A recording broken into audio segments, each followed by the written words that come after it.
We are live. Hello, everyone, and welcome to the fifth edition of the Locker Room Chat.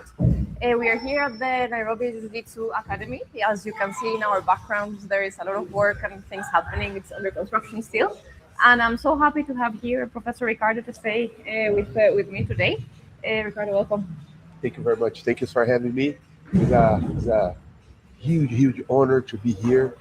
I feel I'm part of this, and I'm very proud of Julio, proud of all the Kenyan Jiu-Jitsu lovers, and I feel glad I came in 2019, back last year, and now I'm here again, and I really feel like I'm part of this beautiful family. Thank you for having me. No. Thanks, Ricardo. So, for the people that are new joining here, and also for your benefit, the Locker Room Chat is a conversation series that I started as a passion project, part of a bigger project called Winning at Value Creation. It's a lot like winning in sports.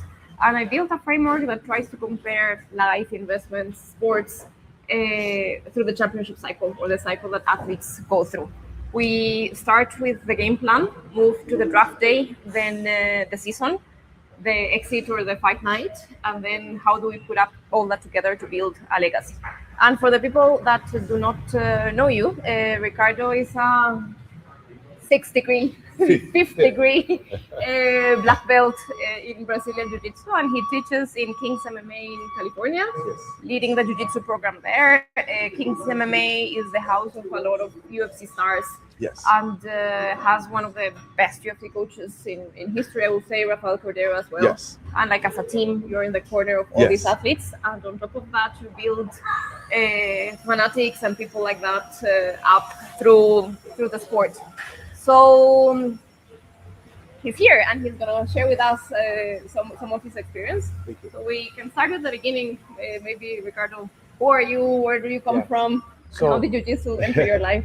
I'm born in Brazil, and I lived there till 2010. Then I moved Sorry. and I moved to US in 2010, and I'm there since then. I started training Jiu-Jitsu, martial arts in general, because of my uncle, Nelson. He was my first instructor, and on the first few years was more like a play. He was a karate black belt. He did Jiu-Jitsu, and he was teaching me here and there. It wasn't a very formal instruction, but I loved that. And then life happens. He couldn't teach anymore, and I asked my dad to join a gym. And then I started practicing judo and karate. Uh, Years later, I ended up finding out that my judo instructor was in fact a jiu-jitsu black belt under Carson Gracie, and he was teaching under the flag of judo just because before UFC was easier. Nobody knew jiu-jitsu. But for a few years, I was more focused in the karate because I was doing good in tournaments, and I was training jiu-jitsu once a week, sometimes even skip here and there. But then as I got older, UFC happened in 93 when I was a teenager, and then jiu-jitsu became my main focus. And uh, then jiu-jitsu is the martial arts in general is my passion. And when I had the opportunity, I'm graduating physical therapy. I'm a physical therapist. I have a post graduation in exercise physiology of the exercise, and I was working. I had a dream job. I was working in the soccer on the where the team was owned by Rivaldo, Brazil national star, best of the world at some point. And I was working on his team with him. And then I had the opportunity to move to US to teach jiu-jitsu, and I was like, I take it right away. I will go. So I left everything behind and moved to US to start a new career. I was always teaching, but back then in Brazil when I was teaching, it my wasn't my job. I started teaching. I started because a few friends asked me to teach, and then I moved to a city where didn't have my team over there, my jiu-jitsu team over there, and my instructor was like, just start teach. And then I started teaching. The thing was always a passion, and finally in 2010, I turned the key and I did a full transition to become a full-time instructor. So before we go into the transition of full-time instructor, at that point you were already a black belt. Yes. So for people here that are not familiar with the system, and what does it actually take to become a black belt in the sport, from passion, competition or not competition? It's a long journey, and even once you become a black belt, it's not the end. There is so much going on. Yes. So a bit of that journey before we jump into your coaching career. Uh, I always think the belt thing came in the history around 1900s with the judo founder Jigoro Kano. He was the one who created the belt system, and all the other martial arts end up doing some type of a variation of his thing. His goal was to organize the class because he started teaching, and then at some point he goes like, okay, I have a group of advanced guys and the beginners, and he decided to wear white and black belt. And at some point he goes like, okay, now I have a group in the middle, and he had the brown belt. So since he created the judo, he after a few years he started developing this belt system to organize the class. Now I'm telling this history because I was exposed to very traditional. I did judo, I did karate, and of course jiu-jitsu, and we can tell there is some differences as what to get the belt, but there is something that is similar to any martial art. There is consistency and hard work. You stay consistent, you keep training, and your belt will come. There is couple, how can I say, people try to create some standards, things that we are looking for. So some gyms use tests to make sure the student know that group of techniques before move forward. Other gyms, some gyms goes with tournaments like, hey, you have to be winning, so you move to the next belt. But the black belt, in my understanding, is when you understand the fundamental techniques. Once you have a foundation, now you're able to expand. I'll be honest, I believe I learned way more as a black belt than on the lower belts. And the day I got my black belt, my karate instructor, he told me one thing that I will never forgot. He was like, now you're ready to learn. To this point, you were learning how to learn. Now you're good to go. It's a never-ending journey, and this is something that has been coming up again and again with different interviews and different athletes, and it's like the consistency and the showing up and just letting go, and Yeah. things will come when you do the right things and show up. Yes. So I just wanted to get that from your perspective. So going back to your story and to your life, so you decided then to move to the US, start coaching full time. Where did you start coaching, and how did you end up in Kings MMA? The transition was directly to Kings, or So let me just change my. I keep changing position because my injuries. Sorry, guys. I'm okay like this only. uh, so I was part of a team, and they invited me to move to US, and I took the invitation right away. And then I moved to US. I started to teach there, and they were very important for me because they taught me a lot of things, how how to behavior as a proper coach. Mhm. Not that I didn't have before, because I have a very good examples throughout my life. I'm a lucky person when it comes to be on the right spot, surrounded by the right people. Like the soccer just fall from the sky, and I was working with Rivaldo. Uh, and I'm gonna get to Kings. You're gonna see like how fall from the sky, and so this team invited me. I moved to US, start to teach. They were important in my to help me mature as an instructor. Before I was very worried about the technical aspect. And they go like they taught me things like make sure you know how to behavior, proper gi, communicate with the kid, the people properly. Because you have to remember, back in the 90s when I was training jiu-jitsu, it was we did some as a jiu-jitsu, we did some bad decisions. We were shrinking the the art of jiu-jitsu because the training was so intense and everything was performance and competition that we were pushing people out of the jiu-jitsu. Fast forward to 2005, 2010, there was like, okay, we are doing this wrong. We should have the competition team. Plus, we should be a place to where everybody can come. Doesn't matter the age, the athleticism, or anything like this. So they were very important for me to help me because I came from like, okay, if you're not doing good, maybe this is not for you. Bye. And that's not the right way. Jiu-jitsu is something that everybody should approach. Everybody would be world champion. No, but this is in any sport. How many people swim across the world? How many become Michael Phelps. Michael Phelps? How many doctors across the world? How many gonna find the cure of the cancer? So being making something available for everybody doesn't mean that everybody must to get to that level, but that must to be available for everybody, because the benefits, and we're gonna get there later, of jiu-jitsu are we cannot count. Uh, then we start to have some disagreements, me and them, and I end up uh, going on my own. So I started teaching in my own gym, doing my own thing, and then the building I was renting had a problem, and I had a hey, you have 2 weeks to find a new place. I was like, oh no, my god. So I stick with the plan, and then we were looking for options, and then a common friend came to me and said, "Hey, uh, let me introduce you to Rafael. Maybe you guys can do some workout together."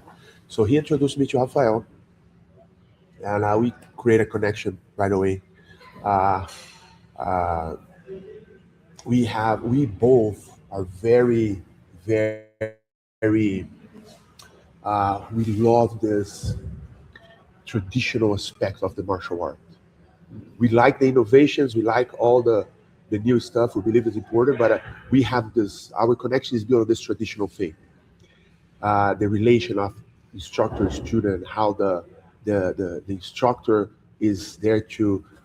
I will be giving my energy and my knowledge for you, and if I don't know something, we create this bound really quickly, and then this was 2013. I'm there since then.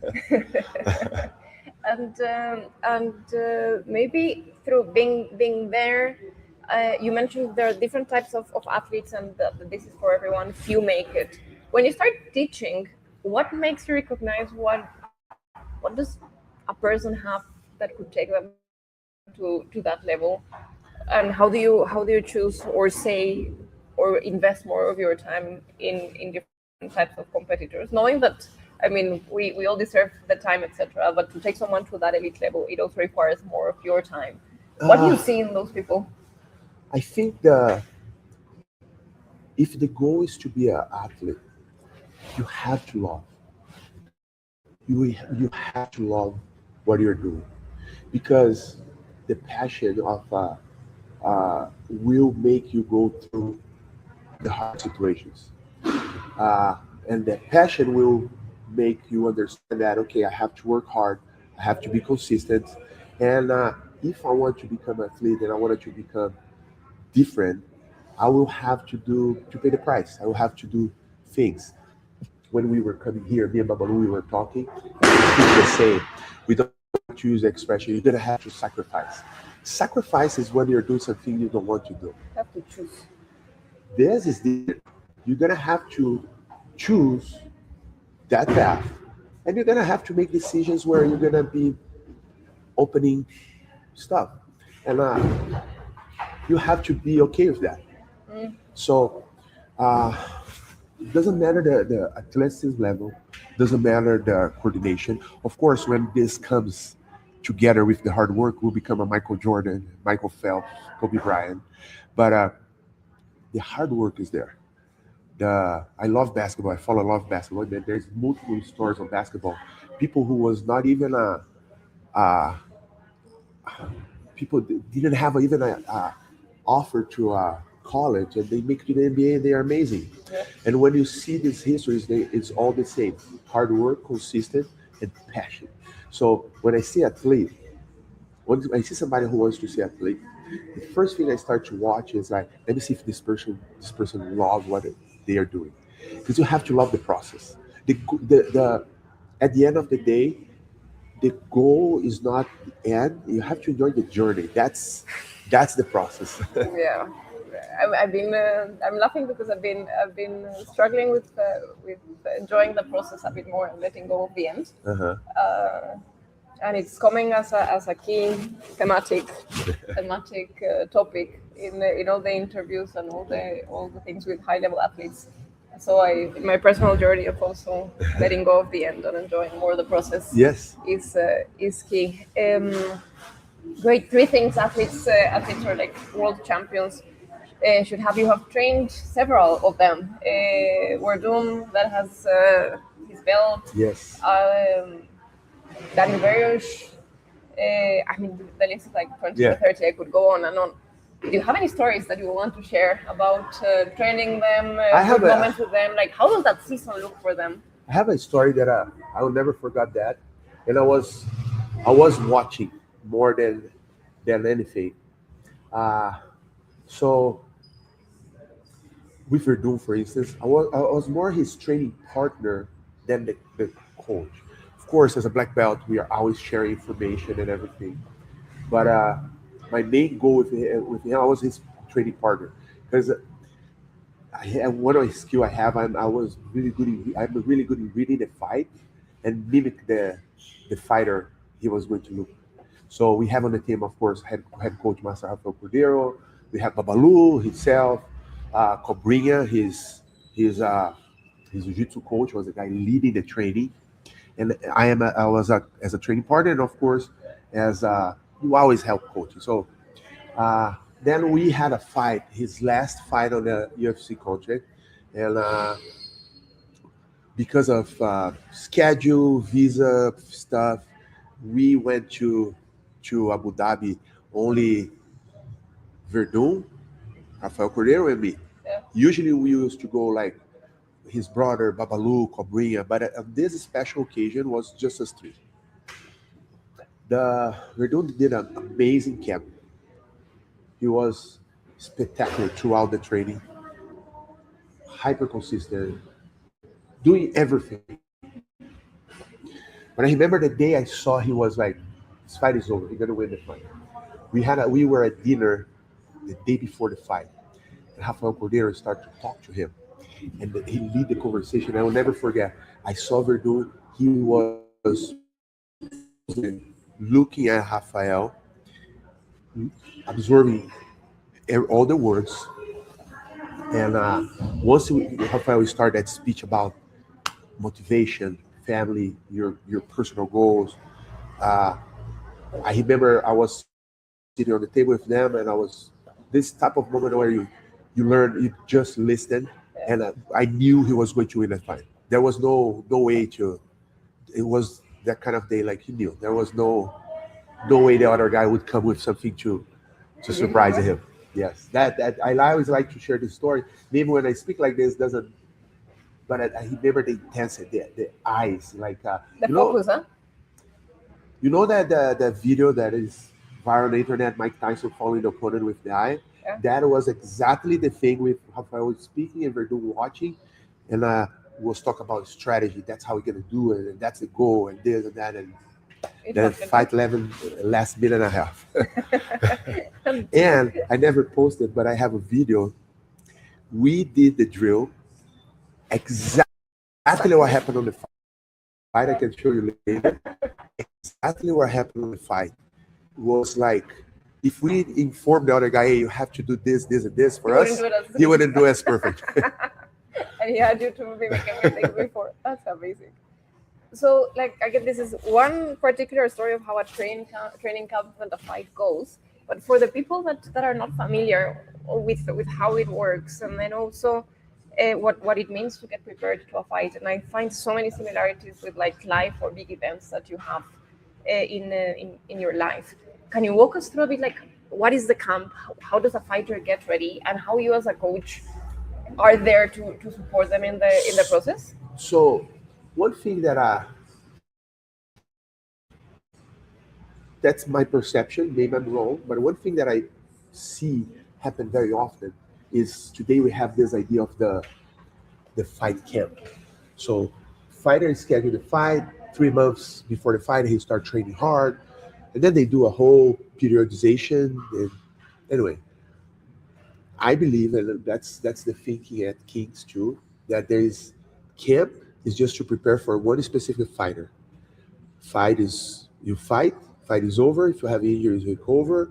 If you're good, you're back at the gym next day and keep working. Then you're gonna work in your general skills. So let's say uh, you wanted to add more tools to your box. You wanted to have a better guard. You have to want to have a better armbar. You're gonna work on that when you don't have a fight. When the fight comes up, number one, you're ready. If you have a short notice fight, Mm. you see through the history. We can see this happening right now. Alex Poitin, he's always ready. UFC offer him, okay, I go. He take fights with a week notice, 2 weeks notice. He doesn't care because he never stopped. There's no camp. Mm. So we go back to the consistent thing. You are always training. Of course, when you have an event, okay, now I have a date. You prepare for that specific. Okay, this guy, that's his game. We're gonna counter like this. Then you push a little bit more the cardio. You make sure you're gonna get to the day after the fight with your best. But outside that, when you don't have nothing scheduled, you're still working to improve the skills you need to improve, to keep your conditioning in a level that when you need to go to performance level is easy. Now, if you shut down everything to come up from zero, It's impossible. it's impossible. And I can easily relate this to life. Imagine somebody who graduated and just like, I'm done, no more study. And a few years later, the let's say a promotion depends on a course. That person to go ahead and sit and study would be hard. Mm. So I'm not saying it's not possible, it is, but it'll be way harder. On the other hand, if you keep consistent, always try to improve as a person, it will be easy when you need, okay, now I found what I want to do, it's time to perform. It will be easy to, it will be You're there. ready. So why I wanted to make this particular question is when we compare this to private equity. If we go through the cycle of private equity, we go and buy a company, then you have 5 years to operate the company, but you don't only have one company, you have many within your portfolio. So as a manager, all your tools and all the fundamentals and how you approach the companies should be consistent throughout time. And then you have the exit, that will be your fight night. So a few year before or something, you start fine tuning to find out who is your actual buyer. But from the beginning, you had at the end, I need to build a company, I need to grow it, and I need to do this on a daily basis to win a fight. But I have 10 fights of them, and then I will have another fund coming later, and I have to keep doing this. So I had like drawn that parallel in my mind, but coming from someone that has been with the fighters, UFC belts, etc. I think brings a lot of connection and brings that to earth for people to understand that it applies in everything in life. Applies everything. I I try to push this into my kids all the time. I try to lead by that example. I think consistency is the key. The little things you do, like if you go to the gym, uh, 5 hours on Saturday, you're probably not going to see any result.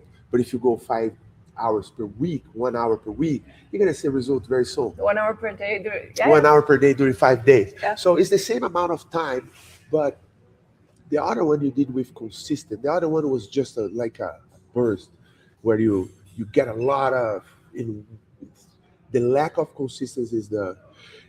It's funny you mentioned on the beginning when I have a new student, regardless if he's a clean or not.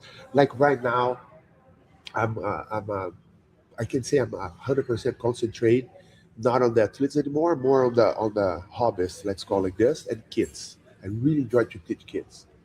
And it's funny because I was talking to my wife the other day. I said, I can tell today with my experience, I can tell the personality of each one based on the way they roll. And she was laughing. I go like, look, that person. And then we have close friends training, and I go like, you see, this person always acting like this. look how she trains. And oh yes, it's true. This other person. So and and when I see somebody join the gym, and we have a lot of people who goes like, okay, I'm gonna train 5 times a week, twice a day, Saturday, and I want to buy privates. I want to do this. I want to do that. My reaction is always like, first of all, I love because I love to see people's passion. But then, as an instructor, I go like, let's start twice a week. You be very consistent for a month. Then we add a third day. Feel You your be body, feel very your yeah. you be very consistent for another month. Then you add a fourth day. All these years teaching, every single new student that is started like this, they stop it. It's not sustainable. It's not sustainable. It's The not ones that sustainable. started twice a week, I've been liking this. I gotta go 3 times a week. Oh, I'm liking. I gotta go 4 times a week, and now they are training 6 times a week. Ultra consistent. One of my best students in Jiu-Jitsu Gi, when it comes to, they are all great, but when it comes to results, he won the Pan Ams and the World's Championship in all the belts. Either won or got second place. Pan American World Championship, like third place gold, second place gold, second. So blue, purple, brown, black. He always come back with the medal. He's he's spectacular good. His knowledge is amazing. He's my leg lock guy. So when I have questions about leg lock, I go to him. Guess how many times he trained per week? Too. Two. Twice a week. Another 2 days of strength Physical, conditioning. yeah. And if he missed a day because something happened, he make up that on the weekend.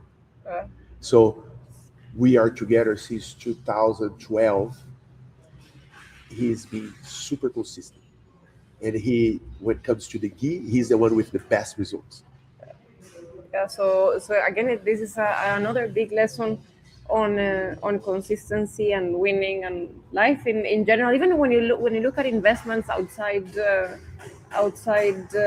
private equity or like your personal ones, there are plenty of books and this Warren Buffett, that's one of the best investors. He just says that like if people knew when I tell people the secret is not a secret, you have to do this consistently and through a long period of time, and then it I compounds. love his books. I It study a lot. I like investment too a lot, and uh, I started a little later to study investments. But anyway, the first thing I caught right away was like, okay, patience and time. compounding, and That's it. it compounds with your body, it compounds with your money, it compounds with your mind, That's the uh, secret. Little bit. If you keep consistent, if you give time, we say in Brazil, give time to time. and patience. Be patient, and good things will happen.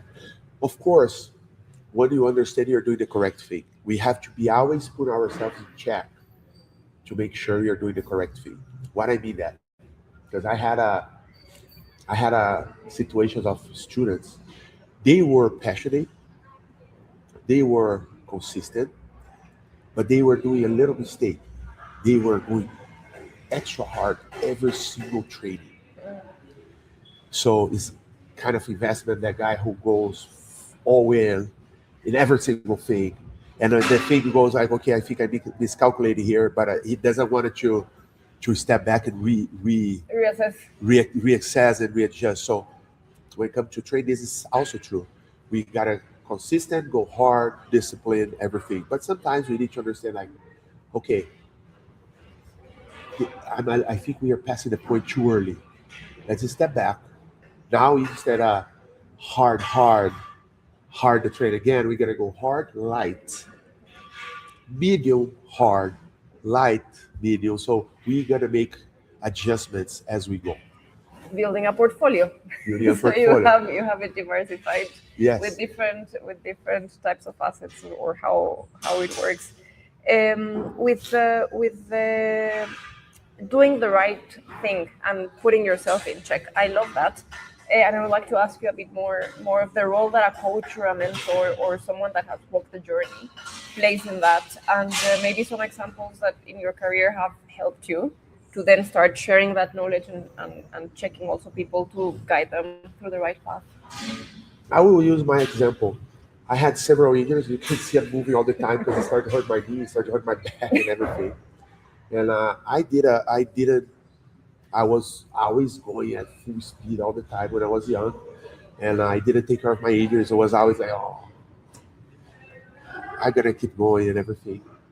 And uh, I think I didn't have the results I wanted to have as a competitor uh, because I didn't readjust, I didn't reaccess The base. the way I was training. Yeah. It was always hard. It was always uh, I hate to say that, but it was a little bit of ego. Mm. When people caught me in a foot lock, I wasn't like, oh, I did a mistake, I got that. My first thought was always like, how gonna take Jake over if I let him break my foot? I'm not losing. It's, I'll lose my foot, but not the fight. and this is terrible. This is terrible. Because then so uh, that was that is one of the things that I didn't adjust myself. So now when I see I shouldn't pass the point, when I see, and I am not saying like don't train, go rest. No, you can always do something. For instance, you got an injury, you cannot do a full train. Okay, what can I adjust on my training that I can keep going? Okay, this injury is no train. Okay, so I'll take some time off, heal, and come back. While I heal, I'm gonna do upper body if my injury is On the legs. on the legs. Uh, okay, I I gonna okay. I have an injury on the elbow. Maybe I can work some half guard, not move my arm, not use my arm. So there is always a way to go. Everybody knows that picture of Kobe Bryant shooting with the left hand when he broke his right hand. Mm.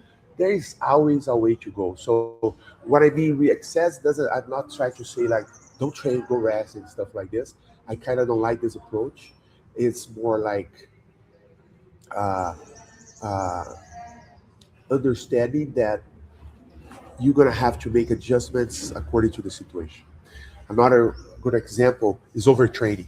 I am a physiologist, and as I studied, see athletes say, "Oh, I got overtraining." I tend to believe that it's more under resting than actual overtraining. Of course, there is under overtraining, it's well studied and everything, but there is also a lot of under resting that leads to overtraining. Burnouts or I saw athletes getting overtrained, and and I was like, man, it doesn't make sense why we are trading this amount. Maybe he's sick. Then something I learned on football, when you start to have too much muscle injuries, go check your teeth. So we check it. We check everything. Then later we find out that the guy was just going to sleep later because he was on video games. So in his mind, he was resting. He wasn't doing nothing bad. But you sleep on the the time. body needs to sleep. Today, this is well known. LeBron James, Mm. his 22nd, 23rd season, because he's resting. They call the deal uh, anabolic, get a lot of rest because this will heal your body. So that's the type of adjustments and discipline and consistency we need to have. Again, if you sleep, okay, I gotta take the weekend off and I'm gonna sleep all weekend. Doesn't matter. You have to go consistent. Consistently sleep. Correct. Yeah. You rest a bit, but it's not the whole recovery that you need. And so we've been talking a bit about like different seasons and how to get through the season. I would like to pick up your mind with a high, a low, and an unexpected thing that you have seen happen that like top of your mind are worth sharing. And I know you're very good with the guard, so like we can call it your strategic submission from the guard that can surprise anyone with a win, a loss, and something unexpected, an injury that you can share from any experience, a win, a loss, and an Uh, unexpected. I have a win that I always will remember. In 2009, I did a really good. I did really good in the state championship. Yeah. Was my I think that year was my best year ever. I submit all the fights all the way to the thing. And one thing that I remember uh, was that I trained a lot. I trained so well, and when I got to the fight, I was such in a muscle memory timing that I cannot even remember how I One. did the fight. I just was like boom, boom, boom, submission, boom, boom, boom, submission. So that was like a result of consistent hard work and doing everything correct. Because when you do everything correct, we still don't know if We we're win or gonna not. make it. Uh, Now, has I have a loss. It's not in jiu-jitsu, it's in karate. That loss was maybe the best thing that happened to me because set up me for the rest of my life. I was a juvenile and I was competing on the state tournament, team state tournament. uh-huh. So a team tournament is you go 5 versus 5, and there is a whole strategy: who go first, who go last. It's open class, so there is no weight division and everything. So we made to the finals, and my instructor told me, "You're gonna be last." I was a juvenile. I was coming up, but I was doing good. I had been that year was really really good for me. I was with I won the state. I won a bunch of tournaments. So he goes like, "You're gonna go last.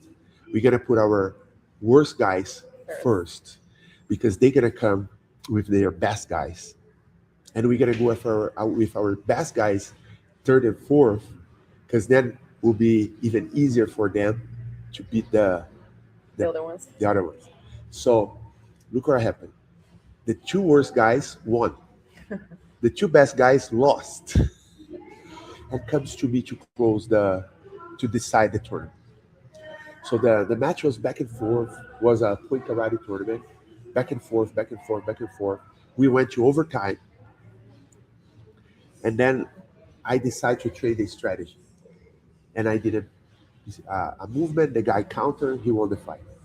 After that fight, my instructor he looked at me like, "Why you didn't use this technique?" I was like, I was afraid to lose, and I thought the other one was more secure. And he goes like, "And you still lost." Yeah. So he goes like, "Save this with you. Do not be afraid to if it's the right thing to be done, do not be afraid to do it. Just go. Just do it. Execute. Okay. Execute. You did the training, you used that thing in all the other fights, you used that thing on that specific fight.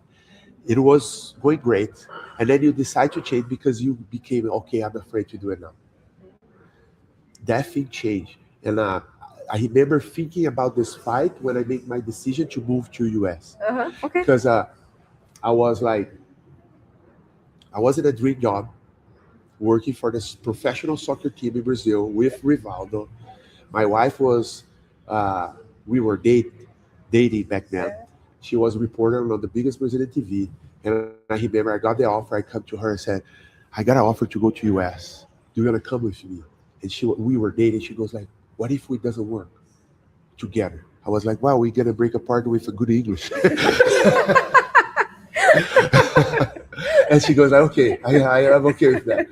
Then we quit the jobs and moved to US. And the whole time I was thinking like, that's the right thing to do because my goals is and this was to be in a better place to if I didn't have kids yet, so to be in a better place to raise my kids, Okay. to live teaching that was my passion, Yeah. and to to be outside Brazil because I don't get me wrong, I love where I come from, but it is It's hard in tough. Brazil. So and I got the offer, was like, okay, that's the right thing to be done. I had all the excuse to put on the table and go like, you know what, I'm safe here. I had the dream job. She has the dream job.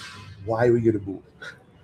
I love it. And the also doing the worst case scenario in your mind to take action and just execute. Yeah, of I course. know from a loss. There is a lot of calculation. One of my favorite books is The Art of War. There's a lot of calculation, but there is an element that we cannot control. There is an element that we cannot control in anything. I tell the students on the classes like I did a bunch of privates this morning, and I was telling them, you control how you move. You cannot control how your opponent moves. So the defense is up to you. The offense is up to the opponent because he will give you the opportunity. Going to investment, I use this analogy to that's how I deal with my stuff. Defense is up to me. So how I spend my money, how I do not, I try to okay, I got my salary, my this is investment, this is that. So this is up to me. There is nothing to do. Doesn't matter if how much I get it. Doesn't matter if the economy around me is bad. Doesn't matter nothing. How I spend my money is up to me. So this is a defensive movement. Yeah. Offensive movement. I have opportunity to invest on this fund. I have opportunity to buy crypto. I have opportunity to buy a house. I have opportunity to everything is going crazy. Man, I gotta just sit and wait to see what comes next. So this is jiu-jitsu. Yeah. This is jiu-jitsu 101. 101. Yeah. Yeah. So I always say defense is up to me, Yeah. And offense is when you have the chance to take it.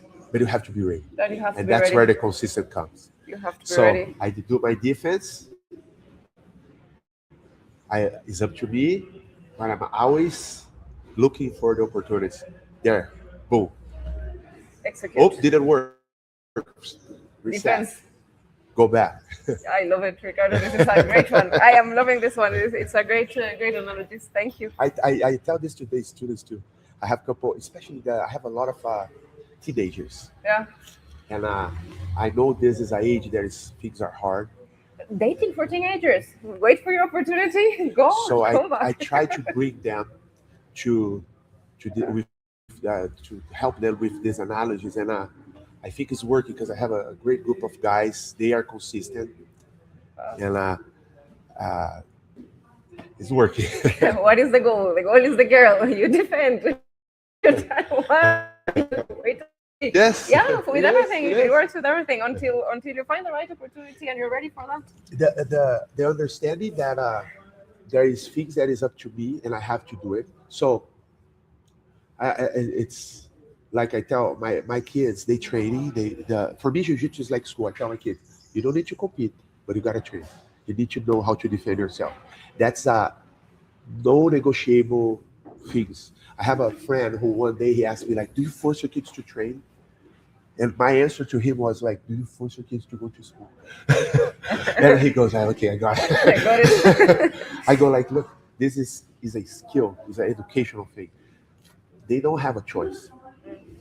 If they got to order, when my first one born, my wife asked me, we were watching him, and she was like, "You're gonna force him to train?" I was like, "Of course not. After the black belt, he can do whatever he wants." so, so for me, it's a skill, and I tell my kids. So they train, but they love basketball, and they came to me like, "We don't want to compete in jiu-jitsu. We want to play basketball." I was like, "We are all in. You have passion, yes. You want to do it, yes. So you have to be consistent. There is things that is no negotiable. They have to prepare the material to train. It's up to you. You cannot You cannot be ready. you cannot not do your thing. You cannot get to the train. Oh, I forgot my shoes. I forgot my ball. I forgot my gi. This is no. It cannot happen. This. Be on time. Oh, but I got stuck in traffic. What is that accident? No, it's the regular traffic. Yeah, so you have to leave early. Yeah. If there is an accident, then I understand, of course. But otherwise, no. You have to be here. You have to be there on time. So I always try to push this. What can you control? The guy was guarding me and he was uh, caused me problems. So what can you do about it? I could go left. Okay, so train your left hand. So same in jiu-jitsu. Like, I got it stuck. I have a good one. You're gonna like this story. When my son was 6 or 7, he was a very good competitor. All two of my boys, very good. My older boy, he competed jiu-jitsu, wrestling, and judo. Because I come from a background where if you're a jiu-jitsu fighter, you should be able to fight in any room. Yeah. So I sent him to compete in judo. He was a state champion in California, wrestling. For his age, at some point he was number 7 U.S. So he was doing really good. There was a jiu-jitsu tournament that he was fighting, got to the final, and the referee did a terrible Referee. mistake, and he lost. Mm. My wife was losing. She goes like, "Oh, this is go talk to him." I looked to him like, "You mess up. You didn't finish the fighter. You didn't finish the fight." And I walk away. My wife like, "What was a referee mistake?" I was like, "Look, I understand you're upset. I am too, but we he had the opportunity to finish and he didn't. He Yep. let somebody else make the decision. So if I tell him, yeah, was your It was was yours, but it's the referee the fault. referee fault, this later on in his life will be like, well, my boss is a bad guy and I try to do stuff and he doesn't allow me. It's like, no, you control your stuff. Yeah. Go. I tell my students, I tell everybody, I go like, look, if the referee makes a mistake in a tournament, if it's a mistake, I will fight for you. If it's interpretation or if it's something like that is a could go either side, I won't complain. I won't do anything. I will help you when we go back to the gym to finish the fight next time we get there. I love it. Don't try to blame others. I think that's the biggest problem in today's world. I this is just speaking like this got me like because oh my count is so hard and this or that. And Yeah. it's always like oh the Take weather, oh accountability this. and Yes, it's responsibility. always somebody else's fault. It's, Yeah. I in Brazil this is terrible. So I really this is something that drives me crazy. And I try to teach my kids like we have mistakes, deal with that. Not gonna be fair, deal with that. Be ready to take the opportunities and do your part so you can get done. Do And not move allow on. without going into other people's hand. I love it. I love it. And I think you were about to go to teach some kids in Yes. Rivera. So I think it's a very nice way of closing the interview now on a few words of advice for future kids or parents and a bit of your definition of legacy and what we leave behind and what you have left behind or are leaving behind as you keep Uh, teaching.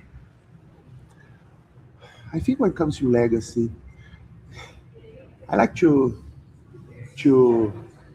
you know my uncle, my karate instructor, few of my jiu-jitsu instructors, they had such impact on my life. Of course, my parents too, but I will keep on this